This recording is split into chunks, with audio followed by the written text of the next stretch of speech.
I greet you all in the mighty name of our Lord Jesus Christ. Today we are opening our scripture from the book of 1 Timothy chapter 3. 1 Timothy chapter 3. The Bible says, this is a true saying. This is a true saying. If a man desire the office of a bishop, he desireth a good work.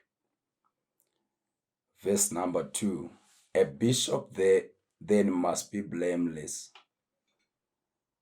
the husband of one wife, vigilant, sober, of good behavior, given to hospitality, up to teach, not given to wine or striker, nor greed or filth lacking, but patient. All right, this is a true saying. That's what the Bible is saying. A bishop, therefore, must be blameless. Not a person with a lot of with the scandals and then becoming a bishop. No. But anofana kunge ari munhu ari blameless. Not a person anokonzera havoc or a person asingagoni kuzvicontrola, but a person ane self-control. But pane zvinhu zvandiroda kubata panapa. First two lines must be blameless. But note that the second line, the husband, verse number 2, the husband of one wife, not a wife of one husband. So this scripture is showing us that a woman cannot be a bishop.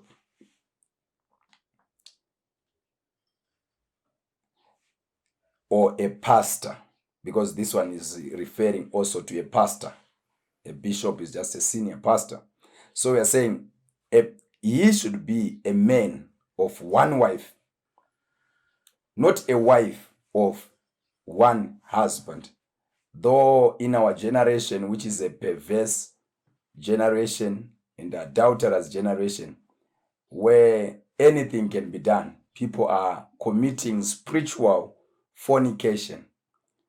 What is to commit spiritual fornication is to take strange things, is to take strange doctrines, to accept some seeds outside there. But we should only allow the seed of the word of God. And the word of God is saying a bishop must be a husband of one wife, not a wife of one husband. So I think you are getting this scripture. And this, not also a man or a husband of many wives, like what other churches are doing, especially the apostolic sects, where we can see a bishop with 50 wives, where we see a bishop with 20 wives, where we see a bishop with 7 wives, and still calling himself a bishop, leading a lot of people. Educated people who can read these scriptures and understand, but they are following blindly because vakapusiswa neinonzi religious spirit. I think I talked some time back chitaura nyaya yana Jimmy Jones from America, who persuaded more than 900 people. No, let's go, let's do this, let's kill ourselves, ngati commit suicide. Vanhu vakafa vese. Chitaura nyaya yekupusiswa kunogona kuitwa vanhu nema-religious spirits. I think now we are seeing a lot of situations vanhu vari kudyiswa vachinzi aiwa tavuya nema-airport akuenda neminamato yenyu whatever kuIsrael kuti indosvika kuna Mwari. Vamwe vari kutoregwa mari nevanhu vaitaiwa hatidi zvegumi hatidi zvechakati, but they are busy taking people's money. Why? Because vapusiswa nenonzi religious spirit. Mweya wakuda kunamata, because munhu ane something inside, the desire or the thirst to worship. But now the question is, what should I worship? Because I'm never want to worship a mombe. Some they worship even miti, one worshiper, my angels. Some they worship different things. Nana India, they worship even mombe 9. Just because we should worship something, we should worship. There is somebody somewhere. Pane akatisika tine a creator from somewhere, but haazi kuti ndofana kuita sei. So ndopa tiri kuona ipo kuti vanhu vanopedzisira vapinda religious spirit, but truth is dai Mwari vatibatsira tabva from being just religious to understand the truth, because Mwari vanoda kuti tinge tichiunderstanda, vanodimanda kana kuti vanoda kuti tiwane knowledge, because vanotaura muna Hosea chapter 4 verse number 6, my people are destroyed because they are lacking knowledge. Because thou hast denied knowledge, I will also deny thee.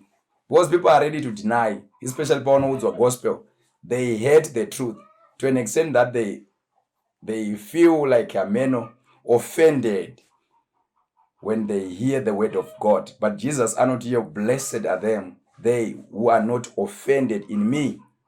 Vasinga gumbuswe mandiri. In other words, ukuthi vakanzwa shoko rangu vanorinzwa with joy, and then vava willing to implement the word of God. Harisi shoko remunhu iri. Don't be angry at me. I'm not the one who wrote the Bible. But it's the word of God, it's the inspired word of God, which is saying a bishop must be blameless. He must be a husband of one wife, not a husband of many wives, not a husband of more than one, but a husband of one wife. A pastor in the New Testament should have one wife, not many wives. I think the message is very clear. So there is no female pastor. Hapana inonzi ndi pastor wechikadzi kana kuti ndi whatever zviri kuitwa ma churches enyu amuri kutanga. Mwari havauzosupport my ideas of people. Let me tell you, Mwari vanosupporta pfungwa dzavo, vanosupporta shoko ravo chete. Ndosaka vachiti let every man's word be a lie, but only mine be true. But we are living in a generation yekuti inotaurwa muna Mark chapter 7:7, they worship me in vain because they are teaching for doctrine the commandments of men. Vanogara pasi as a council, as the body, whatever, so vangada kugara pasi votanga kudiscussa zvinhu zvavo, then voita zviri contrary to the holy word of God. I'm saying let us go back to the word of God. Ngatidzokerei kuzvokwadi yati a bishop must be blameless, a husband of one wife. So any church in a bishop never cuts the hope. That is not a church, it's a cult.